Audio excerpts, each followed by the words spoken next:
ጤና ይስጥልኝ አድማጭ ተመልካቾቻችን፣ የአልማዝ ፍሬ ተስፋዬ ነኝ ከአንቂ ሚዲያ። የወቅቱን ዜና ትንታኔዎች ይዤላችሁ ቀርብ ያለው እንደሚከተለው አቀርባለሁ። አብራችሁኝ ቆዩ። ባለፈው በመጀመሪያው ቪዲዮ ላይ እንዳጋራኋችሁ ከሆነ በመሰረተ ክርስቶስ ላይ የሆኑትን ነገሮች በተቃዋሚዎቻቸው እንዲሁም ደግሞ በራሳቸው በመሰረተ ክርስቶስ ቤተክርስቲያን መሪ በሆኑት እንዲሁም ደግሞ አሜሪካን ሀገር ከሚገኘው ሄኖክ ያገኘኋቸውን ግራና ቀኝ መረጃዎችን በማየትና እነዛን በመሞርኮዝ እንደ አንቂ ሚዲያ የሚዲያውን ምልከታ ወይም የሰራውን ዘገባ ይዤላችሁ ትንታኔ እንደሰጠው ይታወቃል። ነጮቹ መሰረተ ክርስቶስ ቤተክርስቲያን ግብረ ሰዶማዊነትን እንደ ኢሹ ኢትዮጵያ ላይ፣ አፍሪካ ላይ እንዲሁም ዓለም ላይ እንዲነሳ ከመፈለጋቸው የተነሳ ሁለተኛው ደረጃ ደግሞ በኢትዮጵያ መሰረተ ክርስቶስ ቤተክርስቲያን አፍሪካ ያሉትንም አሜሪካ ያሉትንም አስተባብራ ግብረ ሰዶማውያኑ ከዚህ ሜኖናይት ወርልድ ኮንፈረንስ ከሚባለው ተቋም እንዲወጡ እየሰራች ያለውን ስራ ለማስቆም ሆን ብለው ብሎም ደግሞ ራሷ ሌሎችን የምትጸየፈውንና እነሱን ተው የምትለውን ድርጊት እንድትታማበትና ስሟ በዚህ እንዲጠለሽ እየሰሩ እንደሆነ አመላካች ሁኔታዎች እንዳሉ፣ እነዚህም አመላካች ሁኔታዎች ቤተክርስቲያኗ በኢትዮጵያ ውስጥ 2028 ላይ በአዲስ አበባ ከተማ ወይም በደብረ ዘይት ከተማ የሚደረገው የወርልድ ኮንፈረንስ ትቼዋለሁ ወይም ተሰርዟል ብላ ያለችውን እና ከኤኤምፒኤስ ጋር ያላትን የትምህርት ቤቱን ግንኙነት ሙሉ በሙሉ አቋርጫለሁ የሚለውን ድምፅ አንቀበልም። ምክንያቱም መሆን ያለበት ከእነዚህ ተቋማት ጋር በቀጥታና በቀጥታ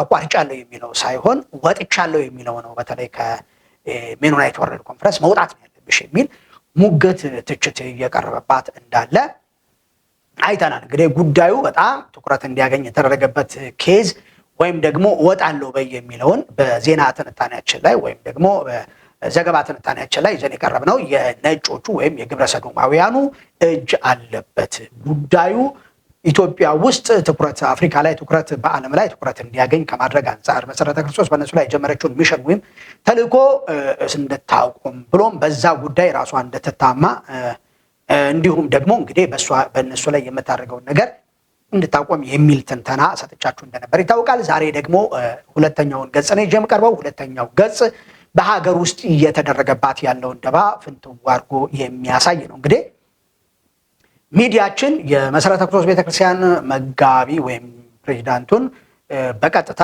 አግኝተዋል፣ ከነሱም ሰምቷል። ከሌሎችም ተቋሚ ረገድ ያሉትን በመግለጫቸውም ላይ እንዲሁም ደግሞ ግለሰቦቹን በስቱዲዮ አግኝቶ ራሳቸውን በቀጥታ በመጠየቅ ያገኘውን ነገር እንዳለ ታውቃላችሁ። እንግዲህ አድማጮቻችን ልታስተውሉት የሚገባው የኢትዮጵያ መሰረተ ክርስቶስ ቤተክርስቲያን ለየትኛው ሚዲያ ቀርባ ወይም ደግሞ የትኛው ሚዲያ ስቱዲዮ ተገኝቶ ዘገባ እንዳልሰራ ይታወቃል።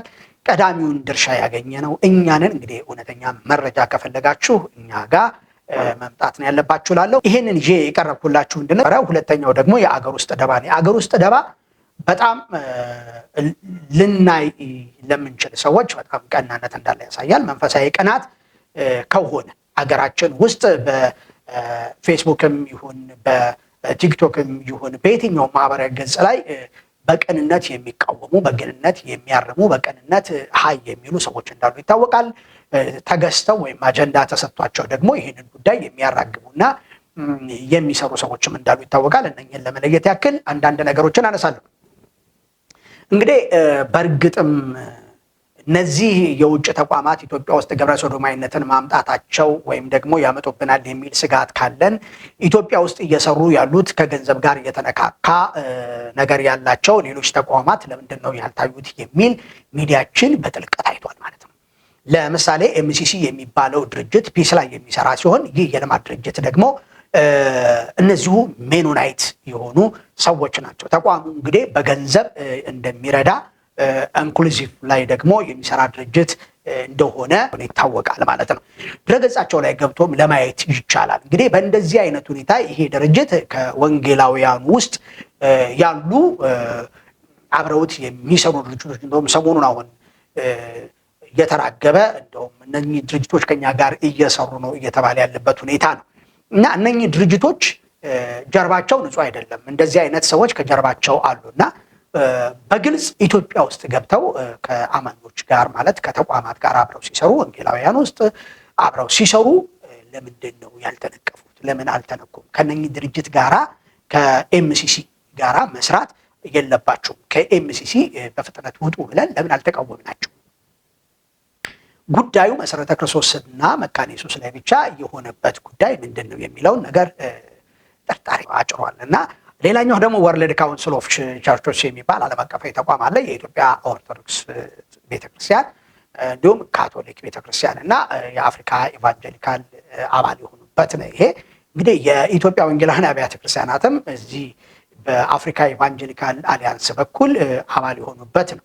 እንግዲህ ይሄ ተቋም በጣም በፕሮጀክት መንገድ ይሰራል። ብዙ ገንዘብ የሚቀበሉ ሰዎች ደግሞ ከዚህ ድርጅት ጋር ሆነው አብረው የሚሰሩበት ሁኔታ አለ። እንግዲህ ከአብያተ ክርስቲያናቱም ይሁን ከካውንስሉ ከየትኛውም የቤተ እምነት ተቋማት ጋራ አብረው እየሰሩ ያሉት እንደ ወርልድ ካውንስል ኦፍ ቸርች እንዲሁም ደግሞ ኤምሲሲ የሚባሉ የገንዘብ ተቋማት ኢትዮጵያ ውስጥ በሰፊው ተንሰራፍተው እየሰሩ ባሉበት ሁኔታ በቀጥታም ነገራቸው ከገንዘብና ከገንዘብ ጋር የተነካካ ሆኑ እያለ መሰረተ ክርስቶስና መካነ ኢየሱስን ብቻ ነጥሎ የመምታት እና የማሳደድ አይነት ጉዳዩ አሁንም ደግሜ እላለሁ ደባ ነው አስብሎታል ማለት ነው። እንግዲህ አንቂ ሚዲያ ለመዳሰስ እንደሞከረችው ከሆነ ሌሎችም ማሳያ መንገዶች አሉ። ለምሳሌ ሌላው እየታየ ያለው የዲፕሎማሲ ዘመቻ ነው።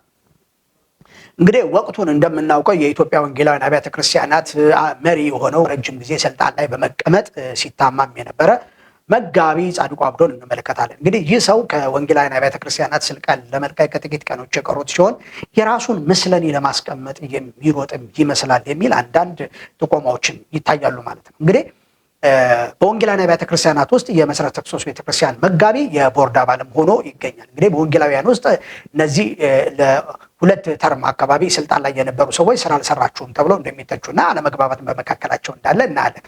አሁንም በሚደረገው ምርጫ ላይ የመሰረተ ክርስቶስ ቤተክርስቲያን ወደ ምርጫው እንዳትመጣ ስሟ እንዲጠለሽና መሪዎቿም ደግሞ ቅቡልነትን እንዲያጡ ሆን ተብሎ የተሰራ ስራ ነው የሚል ከምንጮቻችን የሰማናቸው አንዳንድ ሁነቶች አሉ ማለት ነው። እና በእንደዚህ አይነት ሁኔታ ደባ መሰረተ ክርስቶስ እየተመታች እንዳለ ወይም እየተነቀፈች እንዳለ የአገር ውስጥ ደባ በለዋ ላይ እንደተነሳባት እንዳለ የሚያሳዩ ፍንጮች አሉ። ይህ እንግዲህ አንቂ ሚዲያ በራሷ ያቀረበችው ዳሰሳ እንጂ ከመሰረተ ክርስቶስ ወይም ደግሞ ከተቋሟ አመራሮች ያገኘችው መረጃ ነው ማለት አይደለም፣ የነሱ አይደለም። ስለዚህ ለምሳሌ ስናይ ይህ የቤተክርስቲያን መሪ ከዚህ ቀደም ካውንስሉ ሲቋቋም ከነዚህ ሰዎች ጋር ህብረት የለንም፣ በመድረካቸው ላይ አንቆምም፣ እነሱም በመድረካችን ላይ አይቆም ብሎ ያገለላቸውን ግለሰቦች የኢትዮጵያ ቃለ ሕይወት ቤተክርስቲያን እንዲሁም መካነ ኢየሱስን ስልጣን ሰጥተው በካውንስሉ ላይ መሪ አድርገው ለረጅም ጊዜ እንደቆዩ ይታወቃል። ሆኖም አሁን ላይ ግን ምርጫው መድረሱን ወይም መቃረቡን ተመልክቶ በየአዳራሾቻቸው እየሄደ የመሰረት ድንጋይ እየጣለና በምስባካቸው ላይ እየተገኘ የፊት ወንበርን በመያዝ ዲፕሎማሲ ስራ በሰፊው እየሰራ እያሳለጠ እንዳለ ምልክታችን ነው ማለት ነው። አሁንም በተፈጠረው በኢትዮጵያ መሰረተ ክርስቶስ እንዲሁም ደግሞ በመካነ ኢየሱስ ጉዳይ ላይ ጣልቃ ሲገባ ለማስታረቅም ለማስማማትም ጉዳዩን ለመፍታትም የሄደበት መንገድ እንዳለ የሚያሳይ ምንም ፍንጭ የለም። በዚህ ተቃራኒ ግን በጣም በጣም ሊመሰገኑ የሚገባቸው የኢትዮጵያ ወንጌላውያን አብያተ ክርስቲያናት ካውንስል መሪ እንደ ፓስተር ጌቱ አይነት ነገሩ መካከል ለመግባትና ለማጥራት ነገሩም በቤተ ክርስቲያን ላይ የሚነሳ ሌላ ሰልፍ እንዳይሆን ፓርላማሲያ ሲጥሩ ተቋማቸውም በዚህ መልኩ ላይ ለምሳሌ በዚህ ጉዳይ ላይ ጥያቄ ያላቸው ሰዎች ወደ ኢቫንጀሊካል ሚዲያ ገጽ ላይ ጥያቄዎችን እንዲጽፉ ሁሉ የመስራት አቅጣጫን የማስቀመጥ ነገር አድርጓል። ካውንስሉ በጣም ከነ አመራሮቹ ሊመሰገን ይገባል ማለት ነው። የኢትዮጵያ ወንጌላውያን አብያተ ክርስቲያናት ውስጥ ያለው የስልጣን ሽሚያ አይነት ሁኔታ ያመላክታል። 60 ወንበር መካነ ኢየሱስ 60 ወንበር የኢትዮጵያ ቃለ ሕይወት ቤተክርስቲያን እንዳላቸው ይታወቃል። የወንጌላውያን አብያተ ክርስቲያናት ህብረት መሰረተ ክርስቶስ ሙሉ ወንጌልን ጨምሮ ሌሎችም አብያተ ክርስቲያናት ህብረትን 60 ወንበር አላቸው። ከ60ዎቹ ወንበሮች ውስጥ በቀዳሚነት የሚጠቀሱት የኢትዮጵያ መሰረተ ክርስቶስ ቤተክርስቲያን እንዲሁም ሙሉ ወንጌል ናቸው። እነዚህ ቤተክርስቲያናት እንግዲህ አብዛኛውን በአመራር ብቃትና ክህሎታቸው ፊተኛ እንዲሁም በህዝብ ብዛታቸው ፊተኛ ሆነው ስለሚታዩ የአጥቢያ ብዛታቸውን በጣም ትልቅ ከመሆኑ የተነሳ ሁልጊዜ ወደፊት ለስልጣን እንደሚመጡ ይታሰባል እና ከነኚህ ተቋማት ፉክክር የተነሳ መሰረተ ክርስቶስን ስም በማጥፋት መሪዎቿን በመምታት በህብረቱ ላይ ቦታ እንዳገኙ እንዲሁም የካውንስሉ ምርጫ ደግሞ ካውንስሉ በቀደም በፔጁ ላይ በገለጸው መሰረት ምርጫው ደርሷል እና ወደ ካውንስሉ አመራርነት ደግሞ በይበልጥ የራሳቸውን እጩ ለማስገባት እንደሚችሉ ታውቃላችሁ። ያን እጩ ደግሞ መጋቢ ጻድቁ አብዱ ቢቻለው የካውንስሉ ፕሬዚዳንት ባይቻለው ቦርድ ሆኖ ለመግባት ሆን ብሎ የዲፕሎማሲ ስራ ወይም ደግሞ የመሰረተ ክርስቶስ ቤተክርስቲያንን በእጅ አዙር የማጠልሸት እና መሪዎቿንም ሆነ እሷን የማክፋፋት ስራ እየሰራ ነው የሚል አንዳንድ ነገሮች አሉ እና ሁላችንም ልንለይ ይገባል። ምክንያቱም ቤተክርስቲያን የሁላችንም ነች። መጋቢ ጻድቁ ልክ እንደነ መጋቢ ጌቱ ወይም እንደ ካውንስሉ ላይ እንዳሉት መሪዎች የራሱን አስተዋጽኦ እንደ ህብረቱ ማድረግ ይገባው ነበረ። በእርግጥም ደግሞ መጋቢ ጻድቁ እና ተቃውሟቸው ከኤምሲሲ እንዲሁም ደግሞ ከላይ እንደነገርኳቸው ከወርልድ ካውንስል ኦፍ ቸርችስ ዓለም አቀፋዊ ተቋም ጋር ግንኙነት የለውም ወይ? እሳቸውስ በዚህ ጉዳይ ሊጠየቁ አይገባም ወይ? መጋቢ ጻድቁ አሁን ባሉበት የስልጣን ዘመን ኤምሲሲ ፒስ ላይ የሚሰራው ድርጅት እንዲሁም ወርልድ ካውንስል ኦፍ ቸርች በእሳቸው ዘመን የእሳቸው የሚመሩት ህብረት ውስጥ ያሉ ሰዎች አብረው እየሰሩ ነው ያሉት። እንግዲህ እንዲሁም ሌሎችም ካውንስል ውስጥ ያሉ ተቋማት ይሰራሉ እና ይህ ጉዳይ የኢትዮጵያ መሰረተ ክርስቶስ ቤተክርስቲያን ላይ ከውጭ ደባ እንደተደረገባት ሁሉ አገር ውስጥ ደባ እንደተደረገባትም ያሳያል እና አንዳንድ ሰዎች በቀጥታ ከመሰረተ ክርስቶስ ቤተክርስቲያን መሪዎችና መሰረተ ክርስቶስ ቤተክርስቲያን ተቋማት ጋር መላተም አይፈልጉም። ከጀርባ ሌሎች ሰዎችን በስልክ አጀንዳ በመስጠት አንዳንድ ሁኔታዎችን በማድረግ እስከ ውጭ ሀገር ድረስ ግንኙነትን ለሰዎቹ እንዲፈጥሩ መንገድን በማሳየት ሁኔታዎችን በመስራት ጦርነቱ በሷ ላይ እንዲፋፋም ያደርጋሉ። እነኚህ እንግዲህ በጣም የውስጥ ደባ መሆኑን አሁንም የምታውቁት መሰረተ ክርስቶስ ቤተክርስቲያን እውነት ነው ያደረገችው ነገር ልክ አይደለም። ለምሳሌ ቀድማ አለመውጣቷ ወይም አለመቋረጧ ልክ አይደለም ብለን ካልን እውነት ነው፣ ልክ ነው። ግን የራሷ ምክንያት አላት። መሰረተ ክርስቶስ እንደ አጀንዳ ይዛው አፍሪካ ሀገሮችን ገለጽኩላችሁ በዛኛው ቪዲዮ ላይ ሰብስባ አዲስ አበባ ላይ በራሷ በጀት በዚህ ስራ ላይ ዘመቻ ከፍታለች። አሜሪካን በሄዱበት ሰዓት ላይ አመራሮቿ ሰብስበው እነዚህ ተቋማት ላይ ተጽዕኖ በማሳደር ከወርልድ ኮንፈረንስ ሜኖናይት ወርልድ ኮንፈረንስ እንዲወጡ ወይም ደግሞ እንዲለወጡ የማድረግ ዘመቻ እየሰራች ያለበት ሁኔታ አለ። ይህንን መደገፍ ማበረታታት ሲገባቸው ማለት ነው። ይልቅ እሷ በገንዘብ ግንኙነት ከነዚህ ተቋማት ጋር እንደሌላት እየታወቀ እነሱ በገንዘብ ጉዳይ ግንኙነት ከነዚህ ተቋማት ጋር እያላቸው እሷ ብቻ ተለይታ የምትመታበት ጉዳይ በጣም አጠራጣሪ ነው እና ተመልካቾቻችን እንግዲህ ሌሎችም እንደዚህ አይነት ነገሮችን ይዘንላችሁ ወደፊት የምንመጣ ይሆናል። እንግዲህ አንቂ ሚዲያ የራሷን ዳሰሳ ነው የምታቀርበው፣ የሚዲያ ዳሰሳ ነው የምታቀርበው። የሚዲያ ዳሰሳ እንግዲህ ከተለያዩ ምንጮቻችን እንዲሁም ደግሞ ከጉዳዩ ከሚመለከታቸው ግራና ቀኝ ካሉ አካሎች ሁሉ ጥያቄን በመጠየቅ እንዲሁም ደግሞ የጻፏቸውን ያወጧቸውን መግለጫዎችና የጠየቋቸውን ጥያቄዎች ሁሉ በማነጻጸር የራሷን መልከታ ይዛ ትቀርባለች ማለት። ስለዚህ መሰረተ ክርስቶስ ቤተክርስቲያን እንደ ተቋም ልትበረታታ፣ መሪዎቿም ሊበረታቱ፣ ኢትዮጵያን፣ አፍሪካን እንዲሁም ዓለም ላይ ያለውን በግብረ ሰዶማዊነት ላይ ያለውን ሁኔታ አበክራ ለማጥፋት እንደ ሚሽነሪ እንደ ተልእኮ እንዳላት አንድ ቤተክርስቲያን እየሰራች ያለበት ሁኔታ ነው እና አሁን የተነሳው ኢሹ አንደኛው የምዕራባውያን ጠቅለል ሳደርገው እጅ ነው። መሰረተ ክርስቶስ ተቋሙን ለቃላቸው እንድትወጣና እሷ 50% ነች፣ 43% እንደፈለጉ ሊያጨማልቁትና ሊያወቁት እንደሆነ ስሟንም ሆን ብሎ በዚህ ጉዳይ እንዲነሳ እንዲሁም የነሱ አጀንዳ ግብረ ሰዶማዊነት በኢትዮጵያ ሰፊ ሽፋን እንዲያገኝ በአፍሪካም በዓለም ሽፋን እንዲያገኝ የማድረግ ሁኔታ እንደሆነ እንዳብራራውላችሁ እንዲሁም በኢትዮጵያ ውስጥ ደግሞ ከሀገር ውስጥ ያለው መሰረተ ክርስቶስ ካውንስሉ ላይ ወደ ስልጣን የማትመጣበትን ሁኔታ ለመፍጠር በህብረቱም ላይ ወደ ስልጣን የምትመጣበት ሁኔታ እንዳይኖርና ስሟ ጠልሽቶ መሪዎቿ እንዲሁም ቤተክርስቲያኗ የመገለል ነገር እንዲደርስባት በስሟ ላይ በአገልግሎቷ ላይ የረጅም ጊዜ ተጋቷ ላይ ጥያቄ ምልክት እንዲነሳባት የተሰራ ደባ ነው። ምክንያቱም የጉዳዩ መቀጣጠልና መነሳት ደግሞ የሚያመላክተን ነገር ምንድነው? እስከ ምርጫው ጊዜ ድረስ ነው። ስለዚህ ዛሬም የምናገረው ነገር ምንድነው? ለሚሰሙኝና ለሚመለከቱ በሙሉ እውነት ጉዳዩ የጽድቅ ከሆነ ጸሐፍቶች፣ ሚዲያ ላይ የምትሰሩ ሰዎች፣ ኤምሲሲ የሚባለው ድርጅት እንዲሁም ወርልድ ካውንስል ኦፍ ቸርች ኢትዮጵያ ውስጥ እየሰሩ ያሉ የገንዘብ ተቋማት ናቸው፣ የልማት ድርጅቶች ናቸው። እነዚህ ሜኖናይት ወይም ደግሞ ሌሎች ያሉበት ተቋም ነው። በዚህ ተቋም ውስጥ ከጀርባ ሆነው ገንዘብ ፈንድ የሚያደርጉት ሰዎች ግብረ ሰዶማዊነትን የተቀበሉ የሚያራምዱ ናቸው ይባላል። ዌብሳይታቸው ላይ ገብታችሁ በማጣራት ቻሌንጅ ልናደርግ ይገባል። እንዳለው የመሰረተ ክርስቶስ መጋቢ ሰዶማዊነትን ከመንፈሳዊነት አንጻር ብቻ ሳይሆን ከኢትዮጵያዊነትም አንጻር የምንጸየፈው ነው።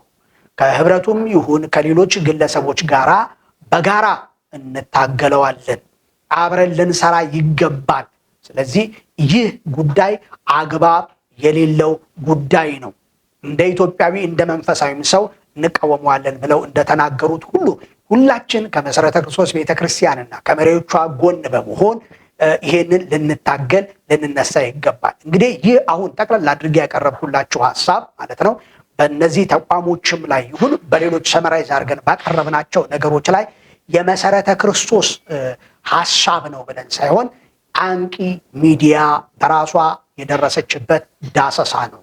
ከተቃዋሚዎቹም ከተነቀፉትም ጎን ከሁለቱም በመስማት የራሷን ምልከታ ነው ይዛ የመጣችው። ለዛሬ የነበረን የዜና ዳሰሳ በእንዲህ አይነት መልኩ አቅርበንላችኋል። አብራችሁን ስለነበራችሁ ከልብ እናመሰግናለን። በሚቀጥለው በሌላ ጉዳይ እስክንገናኝ ቸር ሰንብቱ። የአልማዝ ፍሬ ተስፋዬ ነኝ ከአንቂ ሚዲያ።